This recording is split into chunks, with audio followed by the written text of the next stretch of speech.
everything is fucked, or as I'm going to be calling it intermittently, everything is effed, for reasons I'll explain more. The reason why this is written on the screen behind me, and the reason why I started looking at this, is because, well, it's partly driven by my own sense. You know, I suffer from depression sometimes, and when I'm in those situations, this is how I think the world looks. So I firmly have, this is my existential viewpoint for substantial parts of my life. And that's, it's not a problem, but it's just I recognise it and I can come from that place and understand the world from that place quite significantly, I think. But I came across this particular phrase, as laid out there, it's actually a syllabus from a university, University of Colorado, a professor of psychology, I believe he is, at the University of Oregon, beg your pardon. And he constructed a syllabus, a science syllabus, 10 classes, on why, as he put it, everything is fucked. Now I should say right now that the syllabus he constructed wasn't for a real class. It looks like one, and I've got some copies here if you want to take them away with you. It looks like a real syllabus. It's got a reading list attached to it, it's got précis of what's going to be taught. There's even a dress code if I was to attend, and what kind of pencil you should bring along to the class. There's some notes about the assessment. It doesn't really exist. It's the idea of a syllabus and that whole kind of framework of classes and assessments and dress codes and correct academic behaviour. It's that kind of framework taken as a kind of art event, really, to consider this idea that everything is fucked. And I really like the idea of that. Partly, as I say, because I've got one foot, or I've had one foot in academia for so long. I recognise that tendency to want to craft a syllabus in the way you craft an artwork. But also just this idea that, kind of speculative fiction that is a syllabus in some ways. You don't really know what's going to happen in the classroom until you do it, in the same way that when you're making artwork, you don't really know how it's going to be responded to, and that's part of the pleasure and the challenge. So that really got me thinking about this everything is fucked idea. When I talked about the last time I was here, during the last meeting with this group, and we talked about the possibility of this being an exhibition, it eventually became, it eventually became something slightly different to that. The UC was dropped off the fuck, or the UC was dropped off the fucked. So instead of being everything is fucked, it became everything is effed. And I think that's really interesting. And we'll perhaps talk about it in a moment. But before I do that, I just wanted to just to set the scene about why everything might be effed or everything might be fucked, and offer that as a question really. Is everything fucked or is everything effed? Well, maybe so. I mean, certainly the environment is effed, right? I don't think there's much doubt about that. And what about the economy? Well, that seems to be fairly effed, I think it's fair to say. Boom! Guess what day that was? There it is again, look. Boom! Guess what day that was? There we go, that's the economy looks good, I'm sorry. Europe, of course, which relates directly back to the last couple of slides. Europe as a concept, this holistic group of nations sharing sovereignty, that idea is effed. Interesting note, this is a lovely picture here with the first results that came in from Sunderland. You may remember those obvious pictures.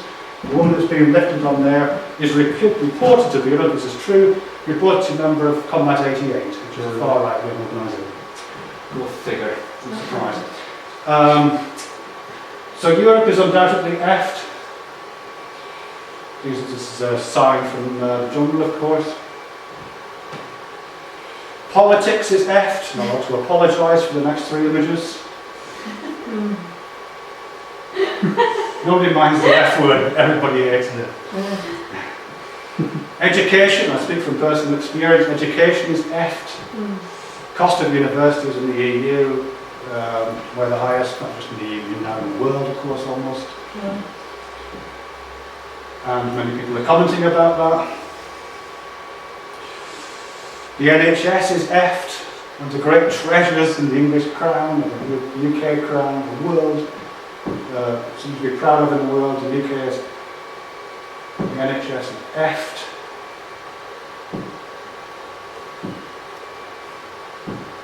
And of course art is there. Question mark.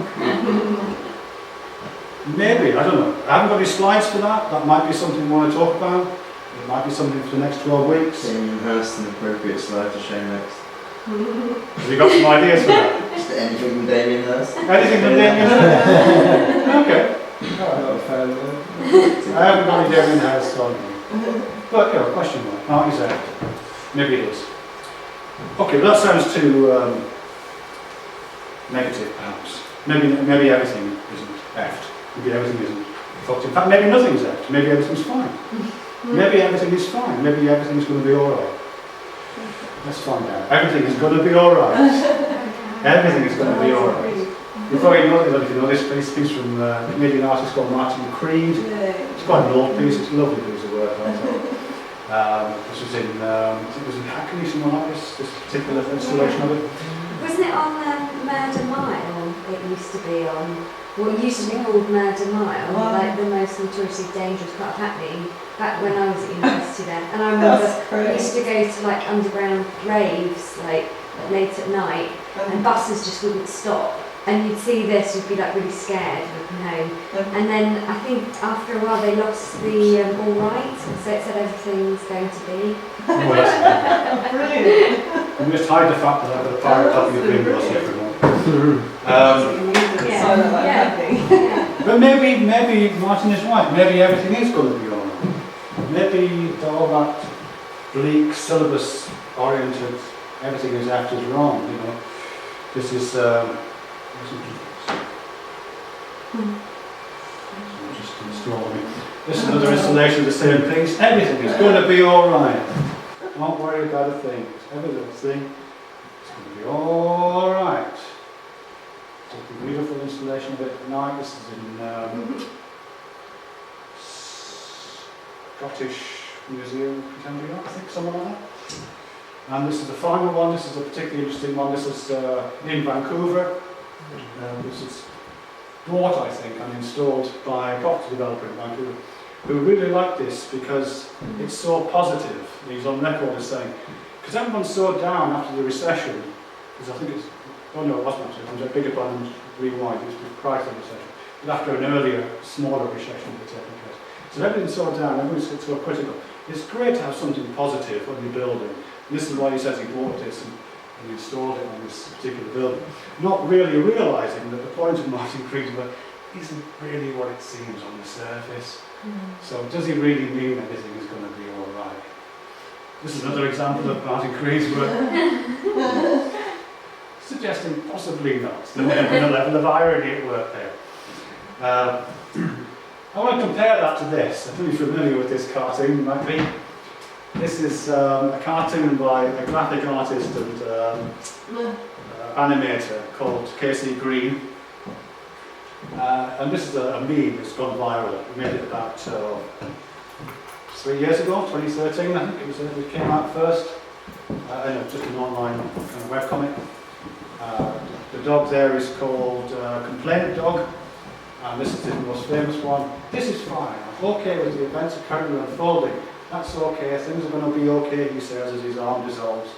And of course it finally disappears completely. And if you see this online, you usually see it just in terms of the first 2 panels of the cartoon, sometimes just the second panel on its own. This is fine. There's flames roar around it. And Casey Green had this to say about this particular cartoon. He says this 3-word phrase, this is fine. This is fine. Now doubles as shorthand from when a situation becomes so terrible, our brains refuse to grapple with its severity. An oil spill has covered the Gulf of Mexico. It's fine. The polar ice sheets are melting faster than ever. This is fine. Donald Trump is the presumptive Republican nominee for President of the United States of America. This too, this is fine. As you might know if you've seen that cartoon before, it's been widely adopted. It's a meme now millions and millions of times. And if you Google "this is fine," do an image search for it, you see lots and lots of variation. People appropriating that just to play that idea out that there's an idea of saying this is fine when everything is going to shit, or everything is going up in flames, or everything is fucked. Interesting side note on that, early part of this year, Casey Green, perhaps feeling that the irony of his original piece hadn't quite been captured, revisited it and did this instead, stripped of the irony. So, this is not fine. Oh my God, everything's on fire. What the hell is my problem? Inflated dog becomes self-aware. And of course, interestingly enough, this is also from Martin Creed. This is from the Detroit Museum of Modern Art, which used to have the everything will be alright, everything is going to be alright on the side. 10 years after he installed that one, he took it down and installed this one instead. Nothing will be alright. The same kind of revisiting, stripped of the irony, stripped of the irony. Just nothing will be alright. And he shot the same piece. Okay, part 4. I should say, by the way, there's 6 parts to this, so if you're getting bored, we're over halfway. Part 4 of this. I was trying to get to 10 parts, because the original syllabus from which I took this had 10 parts. I thought it would be really nice to present this kind of 10 lessons, but couldn't get up to 10. So I got to 6, and some of them are quite short, I won't warn you, because I was in.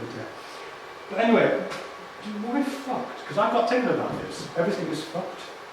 That's kind of a weird way of describing things, isn't it, really, when you think about it? When you want to describe something that's broken, or in disrepair, or damaged beyond repair, or hazardous, or plastic cell binder, so fucked, that's a weird thing to say. I use the word that we use for sexual encounters to describe the world going up in flames. That's kind of weird. Why fucked? So I did a little bit of etymological research. Fucked is a past participle, it's a transitive verb, and the origins, as you can see here, early 16th century Germanic origin, and you can compare it to the Swedish dialect focker and the Dutch dialect fokkelen, possibly from the Indo-European root, meaning to strike, and it's also shared by the Latins. It comes from the same source as the Latin pugnus, meaning fist, from which we get pugnacious, or pugilist, meaning a boxer. So fighting and fucking, etymologically speaking, really closely connected. So there's something in there, there's something in the word and our understanding of it as these words have evolved through us over time, which is something to do with being hit with a fist. Everything has been hit with a fist somehow. How did that happen? But it's also a transitive verb. Let me just cut back there for a moment. It's also a transitive verb. I haven't got a slide to talk about this, but transitive verbs are really interesting. Because transitive verbs, I don't know if you know how that works, they take part in sentences which have got a subject, the transitive verb, and then the object. Somebody did something to something. Yeah? Something fucked something. Someone fucked something. That's how transitives work. But in transitives, the subject is the active partner. The object at the end of the transitive verb is the passive partner.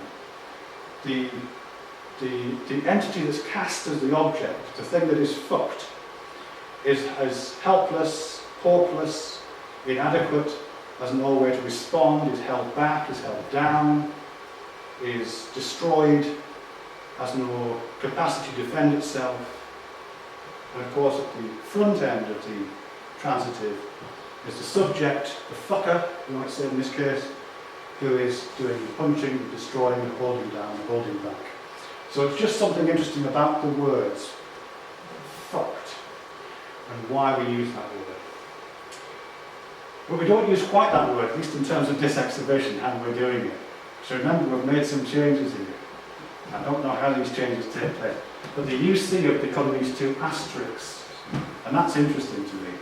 Because of course I know why the asterisks are there. I know because we don't want to offend the sensibilities of the people in the street behind that flies. I understand that. But I'm going to make a little suggestion that maybe we could think a bit more about that. Because these two asterisks are for me they're doing something else. They're both saying fucked and they're not saying fucked. They're saying something else. But at the same time, right? We all know that says fucked, but we don't see it, we kind of want to believe it's just effed. Schrodinger's cat. Well, Say what? Schrodinger's cat. Exactly, Well, exactly. today. It's supervenient upon one another. There's two meanings simultaneously, and the wave function collapses when you decide which one it is. But it's interesting. So I got thinking about this, and I got thinking, well, how could we look at that? And this is the reason, by the way, that we're listening to the music we were listening to when we came in. It's because, in a sense, I think what we're doing here is we're putting fucked under erasure. This is erasure. Lovely. And erasure got a little wisdom for us. Keep calm and listen to erasure, particularly when everything is fucked. Good advice. But in terms of what I'm talking about here, the erasure that I think is operating within the everything is fucked with the asterisks, everything is effed, is this kind of erasure, which is an idea initially formulated by Martin Heidegger, the German philosopher, early part of the 20th century. They used the term under erasure, and particularly by Jacques Derrida, latter part of the 20th century, who developed it in his book called Of Grammatology, and used the term sur retour, but it's usually translated as under erasure. And it means something really specific. I'm just going to read this out. It's a strategic philosophical device originally developed by Heidegger, usually translated as under erasure. It involves a crossing out of a word in a text. So you've got a piece of writing, and you cross a word out. It involves the crossing out of a word, but allowing it to remain legible and in place. So you don't erase it, you don't scribble over it so you can't read the word at all. You just strike through. Allowing it to remain in place. Used extensively by Jacques Derrida, it signifies that a word is inadequate, yet necessary. We need the word to be there, but it's not the right word. It's a necessary but incorrect word, so we strike it out. And you see a lot of that now with in online writing, blog writing. You'll often see strike-throughs. People want to say it, but they also not want to say it at the same time. That's as weird as you say, kind of Schrodinger's cat capacity, because neither saying it nor not saying it is adequate. You have to just accept that you're not going to reach adequacy, that it's necessary to say something in that direction. And I think that's kind of what we're doing with this inadequate but necessary thing. I think it's kind of what we're doing with this here, at least as I'm choosing to think of it. You can think of it any way you like. Everything is fucked. Is fucked the right word, given what we know about the word fucked? Is everything fucked anyway? However we understand that word to be. Put it under erasure, in this case the erasure of asterisks, that you just suggest, I don't know, maybe. It's not the right word, it's inadequate. Fucked isn't quite right, well, it's necessary, right? Okay. Let's go back to Martin Creed again, just briefly. He doesn't mean what he says here. Everything is going to be all right. He doesn't really mean everything's going to be all right. But that's what he says, doesn't he? He says everything's going to be all right, but he doesn't really mean everything's going to be all right. In a sense, there is a kind of ironic erasure going on with this. We kind of know that he doesn't mean it, but we also know that there's an aspiration there, maybe to want to mean it. Maybe the property developer in Vancouver who chose to believe it and had it on his building is erasing something else. It's toggling between these kind of being of this, which is this state of being under erasure as well. It's not right, everything is not going to be all right. We know that, but maybe it's necessary. Similarly with this, that's not quite right either. To say nothing will be all right, but maybe it's necessary. So we have to kind of toggle between these in this weird kind of supervening condition. Okay, part 6. Necessary yet inadequate conclusion. So this is the last bit I'm going to be talking about. Just to go back to the syllabus really. Everything is fucked to the syllabus. Just to return to the place where we started really, which is the syllabus that started my thinking in this area, which is this, and this is the first 2 paragraphs from the syllabus that's posted online and he distributed online as well. Professor Sanjay Srivastava, is that right? Give it a thumbs up from Stuart, that's good. And it's as I say, it's fascinating just as a kind of work of art in terms of the idea of a syllabus as a work of art with all of the gaps and openings and opportunities and necessities and non-necessities and failings and inadequacies that go along with that. But some things he says here I think are really interesting. As you can see at the bottom, he talks about the format of the seminars, not just saying what seminars are happening. Each week we discuss 1 or 2 papers, of course that's not going to happen. Everybody's got to give a 15-minute presentation, which of course isn't going to happen because this is a conceptual piece, right? There's no class really attached to this. But the sentence I want to pull out is this one here, which I distributed earlier, which is just taken from one of those paragraphs I showed you a moment ago. And this is his definition of what fucked is, and see if we can figure out in relation to what we've talked about here. Something is fucked if it presents hard conceptual challenges to which implementable real-world solutions are either not available or routinely ignored in practice. Conceptual challenges, challenges which are perhaps necessary to overcome, but were perhaps inadequate to overcome, and will always be inadequate to overcome. Maybe solutions to problems which can never be found because the methods by which we're trying to find those solutions are always going to be inadequate. But attempts to find those solutions is necessary. So these are...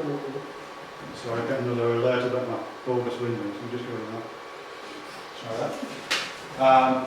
So for me there's some kind of connection here. There's some connection here between the idea of being under erasure, the writing the word everything is fucked, and not being happy with it, crossing it out, and then half crossing it out and wanting to be in both situations at once, and trying to want to fix genuine challenges in the world, but recognising you probably haven't got the tools to do it, but you need to do it anyway. And also, just bearing in mind what we talked about fucked. We talked about fucked as being a fist, and also talked about fucked as being transitive, with a fucker at one end and a fucky at the other. So we need to think about who we are in that kind of strange little narrative of shopping and fucking. If you want to just take those just